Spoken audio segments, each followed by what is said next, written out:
charter change? As regards the charter change, there were only some provisions that need to be amended, but not all. So, sa akin, amendment lang, hindi na revision ang kailangan. What are provisions of the Constitution which you think fitted for the amendments?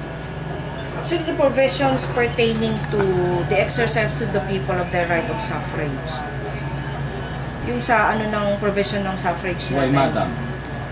Kasi right now, although nandun tayo sa ng automated elections, hindi pa fully automated yung sa atin eh. Mas maganda sana kung fully automated na lahat. Lahat. As in lahat. Para yung ma-reduce natin yung sinasabi nila yung possibility ng mga pandaraya, mga ganun. Kasi pag automated na yan, mahirap nang dayain ang process ng election. So you mean to say, madam, if there is a charter change, they will specifically state in the Constitution that it all should be automated? No, there was already a Republic Act amending that kaya lang sa Constitution natin, hindi pa naman talaga kasi sa Constitution natin, suffrage, na binigay lang nila doon yung kung sino yung mga dapat bumoto, yung mga qualifications. Pero yung talagang na yung computerization or automation ng election, dapat talagang papalitan na yun. I-fully automate na lahat. Para bawas yung human intervention.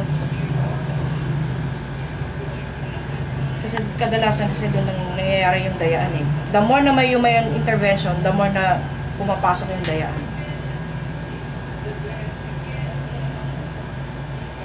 Madam, would you think being chairman also of the COMELEC in San Carlos, do you think it is necessary also, or it is but proper na we will just including the omnibus election code, particularly sa vote buying, wala naman kasing nakukundi ka doon sa vote buying?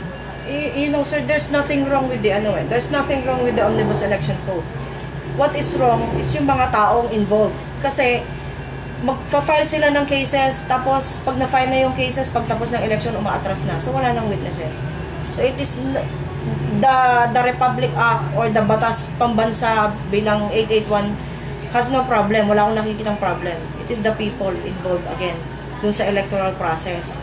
Kasi sila yung nandadaya, tapos yung mga witnesses ng mga pandaraya, sila yung umaatras. Okay, there's nothing wrong with the provisions of vote buying also because the provision is there. Ang problem, yung mga witnesses, in fact, yung mga candidates, they're the ones doing the vote buying. The voters are the one doing the vote selling. Tapos pag may nagreklamo, pagtapos ng election, atras na sila. So I think implementation, proper implementation lang. There's nothing to revise. With regards to this, madam, rights of suffrage, I do not know if you have knowledge about this statement of Senator Miriam Santiago. In the exercise of suffrage, kailangan daw i-limit. We will also include as a qualification yung the people who will vote should have filed their taxes and they must have BIR TIN number to present in the COMELEC in order that they can vote. Kasi marami daw asking for help from the government. Pero lahat naman ng almost all of these people who are asking from the government, lalo na yung mga poor, hindi naman nagbabayad ng tamang taxes. So in order also to be equal for those who are paying their taxes, na mayroon silang TIN number just like you, kailangan i-qualify din na ito para balance and everybody when it comes to vote, equal sila because everybody are paying taxes. They should amend the provisions of the Constitution kasi wala naman yan sa Where in fact, remember the drug test requirement? That was declared by the Supreme Court unconstitutional. Why? Because it was not provided under the Omnibus Election Code and even under the Constitution. That is not one of the requirements. to be able to qualify as a candidate even. So if they want that to happen, then they should amend the provisions of the law, and they are only the ones who can do that.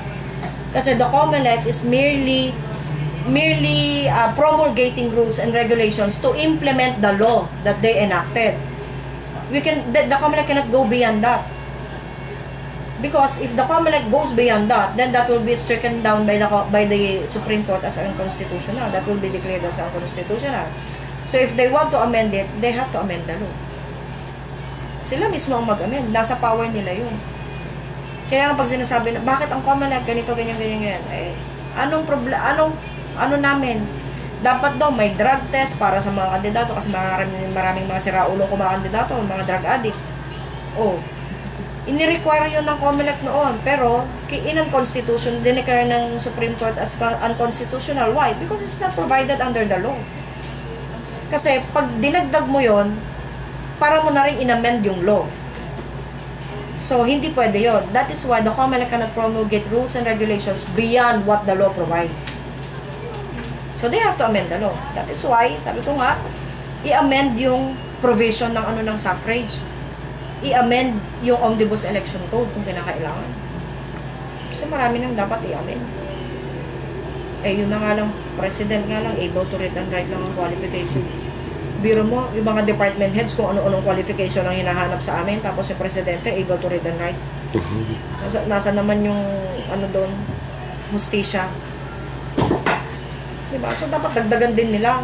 That's correct. Dapat yung presidente, talagang yung educational attainment din niya ay mataas. Tungkol naman sa madam, yung election o yung mga yung PCOS machine, hindi ba na kukuha yan, ma'am, na mamonopoly yung yung programming niya? There's always the possibility na manipulate yan, na ma-manipulate nila. However, sa dami ng security features ng PCOS, tapos na yung election, hindi pa nila nagagawa yun. So, maraming safety features ang PCOS. So, mahirap para gawin nila yun. It will take time kasi yung codes, that's trillions of codes. So, paano nila yung decode in less than 1 minute? Eh, ang transmission natin, 2 minutes lang transmitted na.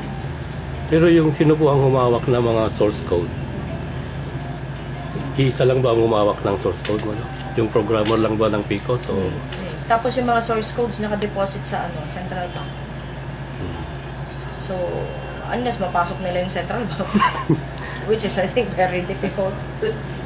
Naka-safety deposit kasi. Bali, ibig sabihin, yung pag may source code, hindi po ma-hack ng outsider. Mahirapan sila. Mahirapan sila. Pero hindi ba na-cheat yung source code mo? Ang mag-cheat rin lang nun is yung nakakaalam ng code na yun. Diba? Siya lang ang pwedeng bayaran na i-cheat yun o palitan yun. Kasi other than other people, it will take time. Kasi sa dami ng codes na i-decode nila, mahirap. Unless yung mismong programmer yung gagawa. So, the safety features of the PCOS, okay siya. Marami.